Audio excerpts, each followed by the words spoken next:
Hi, this is Mary Grace with Quilting Bee number 3. It's also my second video of the day, but more importantly, Quilting Bee number 3. When last I left you, I told you I was working on my Friendship Star Quilter Service Project Children's Quilt layout. And I had not yet put the border on. So I have, since the last time I saw you, put this lovely border on. And it was after I put this border on that I realized had extra pieces.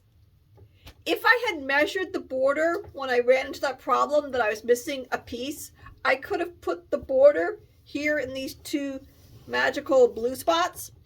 But I think those two blue spots really draw your eye to the center of the quilt, and I think the blue goes with the cat, so it's fine. And there's blue here, it picks up the blue bear, it's fine. But now there are some extra pieces, which I will return to the Friendship Guild because they will probably cut these into squares and make them for another children's quilt. And that is what I meant to start telling you about. I meant to tell you that I like to do my videos once a month because that way I've gotten something done in the 4 weeks, because not only do I quilt, well, I've been quilting for less than a year, I also do cross stitch. And so I need time to move both of my hobbies along, and a month seems to give me enough time. Especially right now in the spring, I'm a CPA, I work Saturdays, I don't have a lot of time for any of my crafts, 9-hour days, so I need time to show you that I've worked, to have progress. So, progress I've made this month since last you saw it, because I know you've all been sitting there desperately with your coffee waiting, what is Mary Grace going to do next? Okay, added borders. All right, so deadlines, like I was saying, it's now the end of February. The guild meets the first Monday of every month, and this is due the first Monday of the month, which is not tomorrow, but the next Monday. But next weekend's going to be busy because I'm going to the Woodlawn Needlepoint Show on Saturday. The first Saturday it's open. Woodlawn's open for the entire month of March. I'll mention it briefly because last year there were 2 quilts in the show that had been done by hand, but it is mostly cross stitch and needlepoint. So I'm going to be there, so I had to do this today because it's deadline next Monday. I have met the deadline. I know you're thinking it's not a full quilt. That's not required. It's a service project. All I have to do is the quilt top, and somebody else is going to add the batting and do all of the actual quilting. So back to my practice quilt. On my practice quilt, I also added a border of the red. Because remember, I didn't think it was big enough, long enough, so I added, there was a few extra blocks, but not quite enough to do the pattern, so I added 1 red block there, and I added this red here, and I even cut some batting, and I was going to put the back on, I was going to quilt the whole thing, and then I was like, I'm going to spend all that time. And that will not be joyful for me. It would be progress.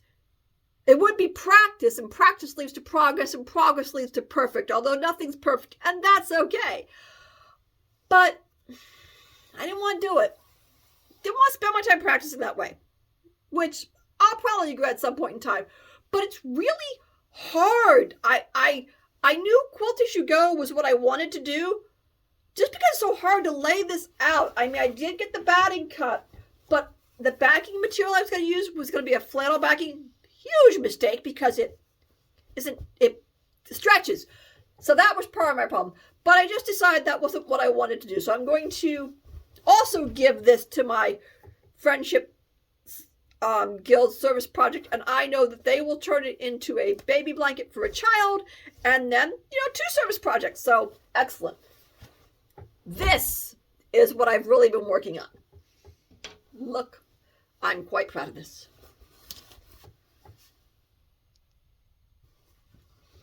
On the back here, you can see I've actually hand quilted. Here's the blue jay. Here's one owl. There's a cardinal. There's the other owl.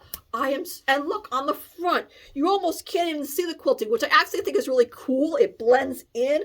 I think the brown quilting goes really well with this. And look at the buttons on my owl and the buttons on my other owl that was nearly really the death of me.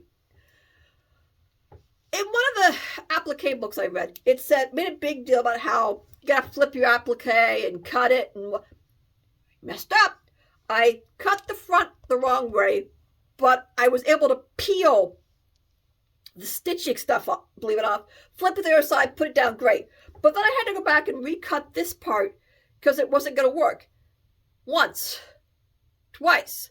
The third time I finally got it cut right where it looked right, and I added the buttons. I really love the buttons. Thanks for buttons, Mom, for the eyes. I really love my button eyes. So I don't have a nose here on this one like I do on this one because, see, I shrunk the owls down. They should be 2 inches bigger. And when I shrunk them down, this one looks okay. This button on this one looks okay. But this one, it looked really disproportionate. So currently it doesn't have a nose. But you wouldn't know that unless I told you. And a friend of mine might have a nose for me in something she got. So I might get a nose for him yet. And I went back to the cardinal.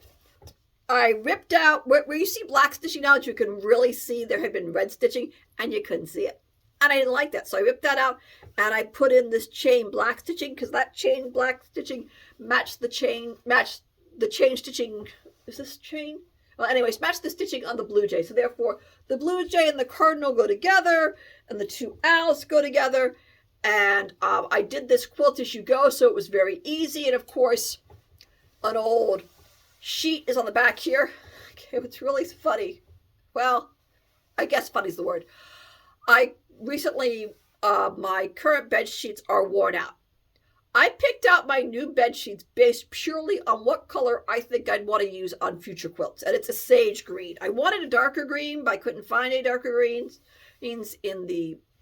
I just want some no-knots and cotton sheets. I didn't need the 8 million count ones, so I ordered some cotton sheets in a sage green, and I look forward in 5 to 10 years to, repurposing them into quilts.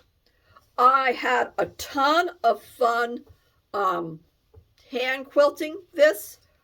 I'm a little concerned that I have a lot of area that's nothing done with it, but, it's fine. I did go 3 times mostly around. I got a little cut off here. And I need to do the binding around, and I'm going to cut more binding like this and then do it around. That just didn't happen because there's a little small problem, and it's right here. See, my material doesn't quite go as far as it needs to go, so I think I'm going to shove a piece of brown material in there and kind of sew it down something. You'll be able to see it from the back, but it's the back, people, which only the Quilting Police, because I do want to put this in the show, will comment about, but other than that, no one will ever see it. I really am so in love with my little winter quilt, and it's sparkly, and I really like it. Now, I've showed you before that I did this sample hand quilting like you're supposed to do to practice these stitches. And then I practiced, well, this was actually supposed to be the piece. I put the pieces on this stitch. I put the stitches on this piece. The cretin stitch and the feather stitch and the other stitches that I can't name because I don't remember them. So then when I went to put them on this piece, it was actually rather easy for me to do. I've got the feather stitch and the cretin stitch down pat, and herringbone. Oh, I remember another one. Oh, first, the disclaimer. Yes, I am knowingly using floss that has purple on it. In fact, I specifically ordered this lollipop floss. Look at this floss. It goes from purple to blue, which I thought just went really well with this. You may be thinking, Mary Grace, you have not gotten that far from last time I saw your video. The one that you saw in the last video, I took completely apart, and I cut all the strips down to be just 2 inches, as opposed to 2.5 inches, because it was actually too big. Although I'm much better I like my quilt blocks big. It was too big. So actually I've done a lot because I unpicked the entire quilt block, went and cut all the strips down, added a new piece of material that I found. I know, yes, I am voluntarily using purple. It looks really cool. And then I sewed it all back together, and then I started doing some stitching on it. Now, I had a plan. My plan, I saw where people had cut crazy quilts in a pentagonal shape, and then you put them together. So you have 6 all put together. So, but the only hexagon, not pentagon, hexagon templates I could find were these ones that go up to 7 inches. There was, I think, one more that might have gone to 8, but I got this one that goes up to 7 inches, so that you can quilt as you go. The whole idea is that you can quilt as you go with these, because you cut this, but as you notice, that's like way smaller than my piece. So I wanted a hexagon that was 12 inches. And I thought I ordered one, and I knew it was no returns, and I really should have paid more attention, because yes, it's 12 inches, but it's an octagon. And I know you're thinking, Mary Grace, you could just do an octagon. And I might just do an octagon, but I'm not sure. Because that's 2 more sides that I have to kind of sew down. Of course, at this size, that's not so bad. And this thing goes all the way down, as you can imagine. And you can get lots of different size here. So I'm going to have to lay my octagon. The only problem is it kind of almost already worked with a pentagon. But if I laid my octagon here, actually, that's not so bad. I might go with the octagon. Okay, this is the reason. I remember why I didn't want to go with the octagon. If I do an octagon, then I got to do 8 crazy quilts. It's not that I don't want to do 8 crazy quilts. I want to do 8 million crazy quilts. But I had it in my mind that I was going to do 6. It was going to be I've cut pieces.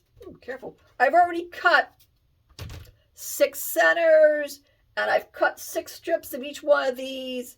So I have to cut a whole 2 more sets. And I really, again, a plan might have been better. Although crazy quilt, no plan necessary. I really like the feather stitch. I'm almost thinking that I should do an entire block with just feather stitches on it. And since I fussy cut a feather in the center, that would be really cool. And it'd make it a little bit easier on me. That's actually why I went with the variegated thread, so I could use the same thread across the entire thing and never have to change it. And yet it changes all the time. And I picked all of these to be purples and teals and something like that. No, I did not make a mistake. This material called to me, and it had this little bit of purple going on it. And then I went to Joann Fabrics and I bought this gorgeous fabric. It was a fat quarter set, so there's like 4 different, 5 or 6. One has moons and stars, which I fussy cut for some of their centers. So, and originally I was going to use this material, but I just liked just this one out of that fat quarter. And then I found I had this material, so I added that. So it's really, and I actually was happy about taking my first one apart, because on my first one I used this material twice, and I have a very limited amount of this material because I got it from somebody somewhere. You would think I'd know. I mean, I've only been quilting for a year, and I've probably picked up at that quilt show where you could get an entire bag of material for $3, and I just thought it was pretty or something, because it is. It's in the purples. It also just goes perfectly together. So again, had it in my plan to make 6 of these.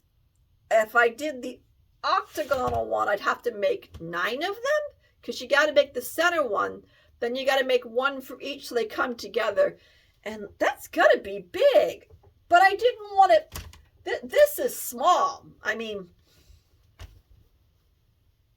my fussy cut's too big to even do that. I really got these to do the charm pack over there. I think I showed you last time, and that's what that's going to be for. So how am I going to solve my dilemma? The funny thing is as big as this thing is, it's not necessarily even big enough, which concerns me. I'd have to make it. It has to be big enough. Actually, I want the inside of this to be big enough. My older son, has a 3D printer. So I was thinking I would give him I'd give him this as an example, and hopefully he could find something online to make me maybe make me all the sizes in between, because I searched and searched and searched on Etsy, and I finally found this one late at night, and therefore did not pay attention to the fact that it was octagon versus hexagon. So I got an octagon, no returns, life. But it's very flowery. I was thinking it would work great for a more flowery project. Some of the smaller sizes, maybe even some of the bigger sizes. I don't know. But anyways, so those are my 2 pieces of haul and my plans, which I haven't figured out. I think I'm going to spend part of today just making some more blocks, so I'll have them. And I'll figure it out afterwards whether I'm going to... I mean, I know I could try and cut my own template, but I think that would be a disaster if I just tried to do it with a ruler. I think that would be disastrous. So, or I could just go with the octagon. I just like to hold it around my face. Simple joys, simple joys. Hopefully by next time I will have this all done. Next time you will never see these things again because they are going to the Friendship Star Quilters. And that's my short and snappy Quilting Bee number 3. Did it even last a cup of coffee? I hope so. Have a great day. Oh, February is embroidery month. And, so I have, long stitches like embroidery. So celebrate embroidery month this month. It's almost over, but celebrate the month. And have a great day.